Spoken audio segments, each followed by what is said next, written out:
Hello everyone. आज की Hindi to English translation video में आपका बहुत बहुत स्वागत है। आज हम इस स्टोरी को इंग्लिश में ट्रांसलेट करना सीखेंगे। तो चलिए ट्रांसलेट करना शुरू करते हैं।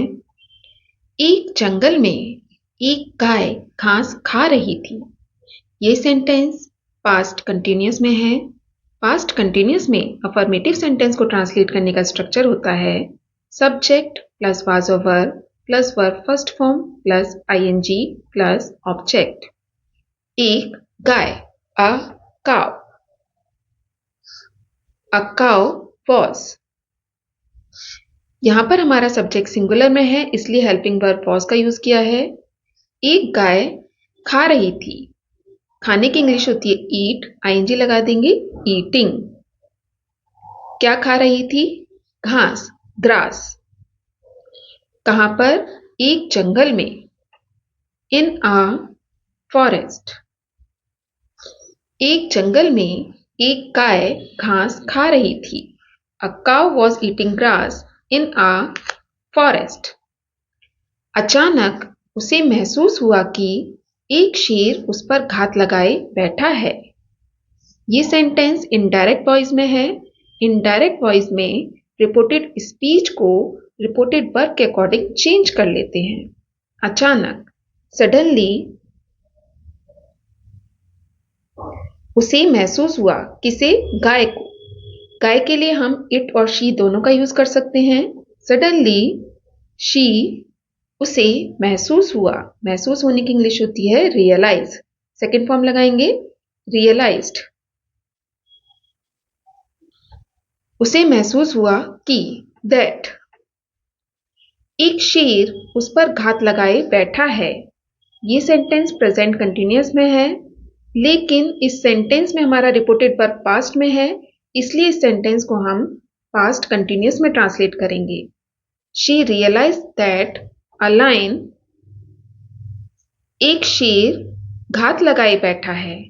घात लगाने की इंग्लिश होती है एम्बुश, आईएनजी लगा देंगे, एम्बुशिंग।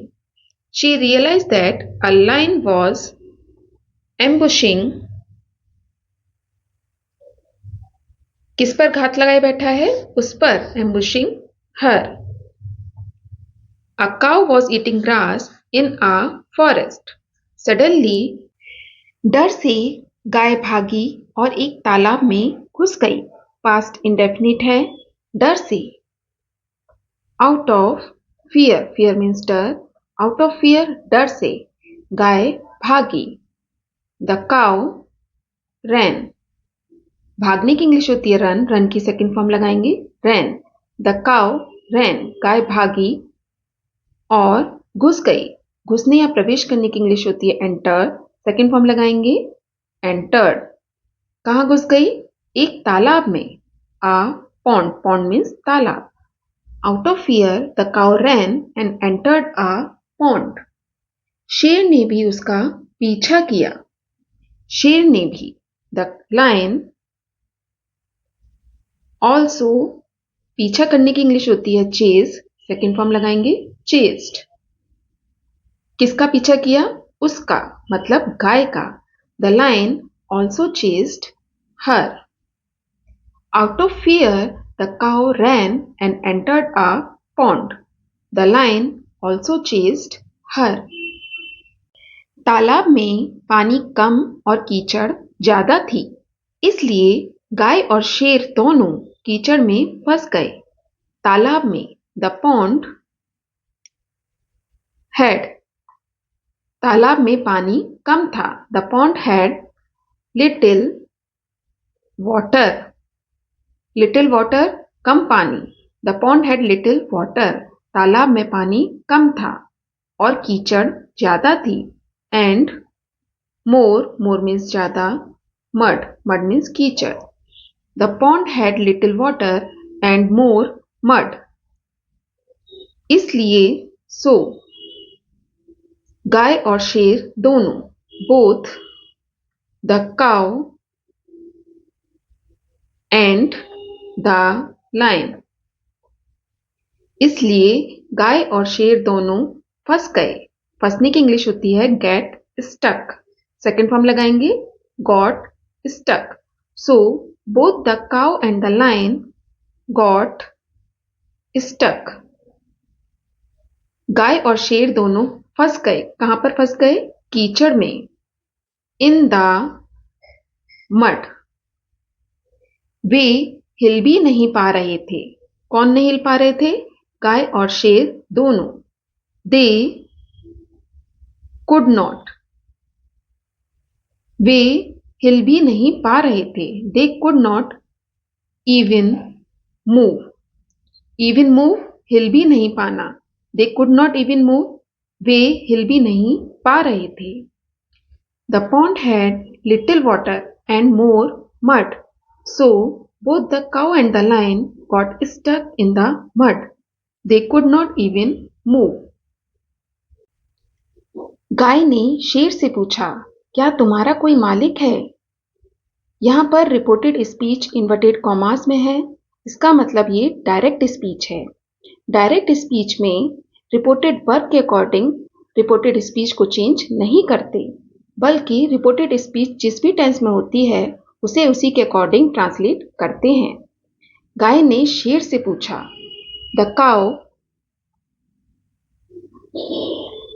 गाय ने पूछा, पूछने की इंग्लिश होती है आस्क, सेकंड फॉर्म लगाएंगे आस्क्ड। किससे पूछा? शेर से। The lion. क्या पूछा? क्या तुम्हारा कोई मालिक है? ये सेंटेंस सिंपल प्रेजेंट में है, तो इसे सिंपल प्रेजेंट में ही ट्रांसलेट करेंगे।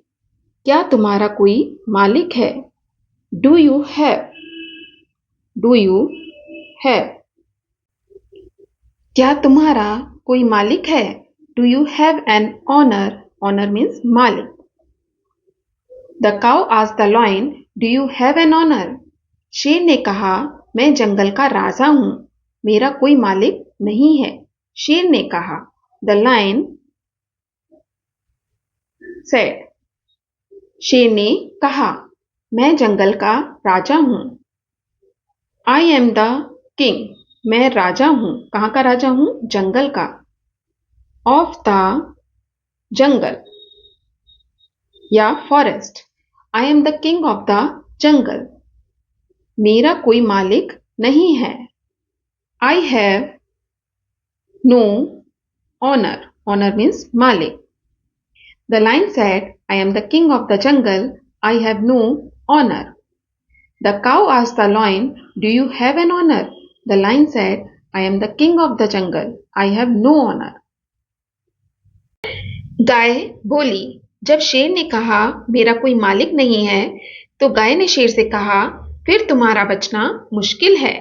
गाय बोली। The cow said।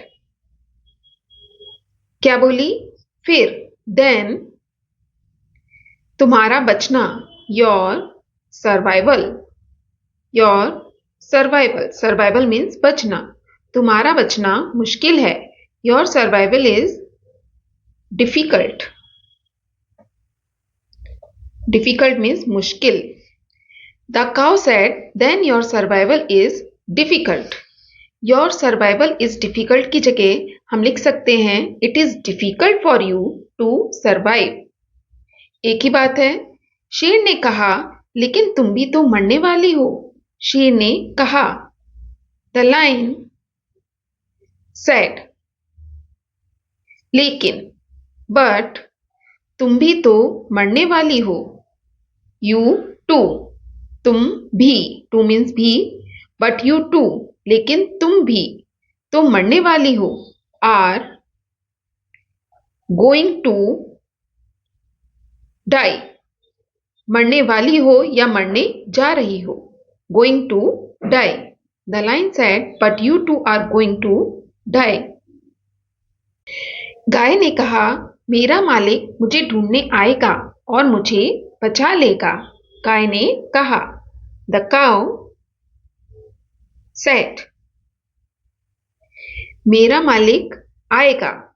ये सेंटेंस फ्यूचर इंडेफिनिट में है। मेरा मालिक आएगा। माई ओनर। ओनर मीन्स मालिक।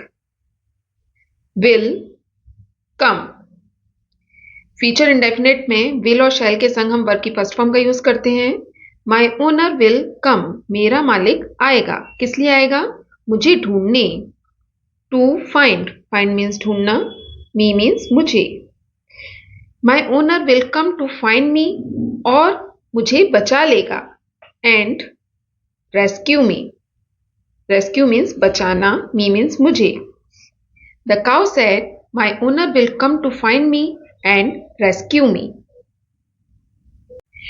सूरज ढलने पर गाय का मालिक आया और उसे मतलब गाय को कीचड़ से बाहर निकाल लिया। सूरज ढलने पर या जैसे ही सूरज ढला।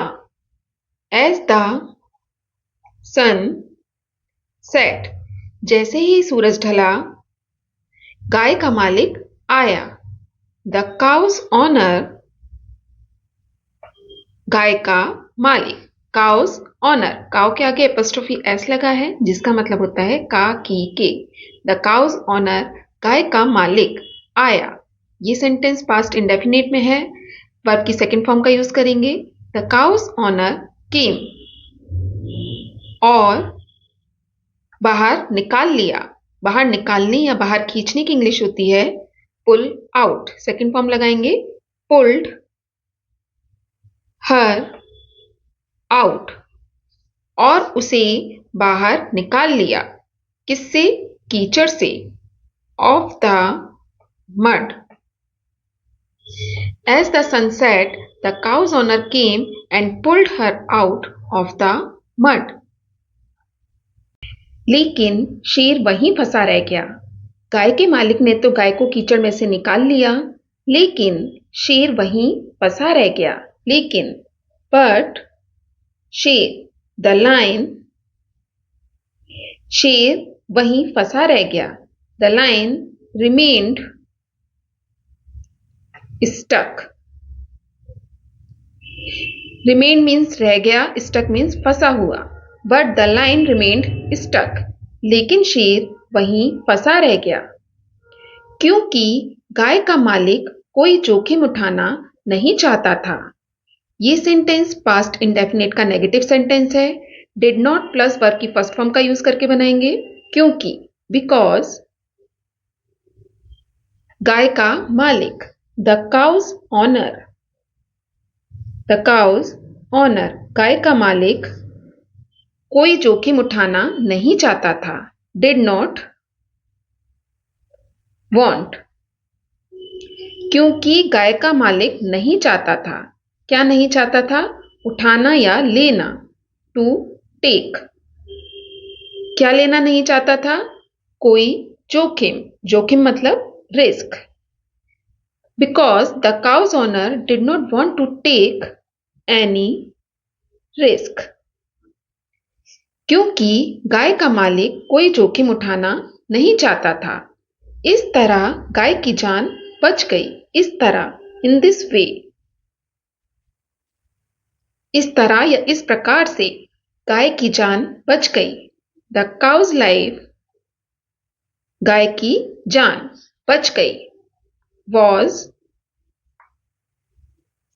Saved. But the lion remained stuck because the cow's owner did not want to take any risk. In this way, the cow's life was saved. तो दोस्तों, ये थी आज की वीडियो। वीडियो पसंद आए तो प्लीज़ इस वीडियो को लाइक और शेयर ज़रूर कीजिएगा। चैनल पे नए हैं तो सब्सक्राइब ज़रूर कीजिएगा। Thanks for watching. Have a nice day.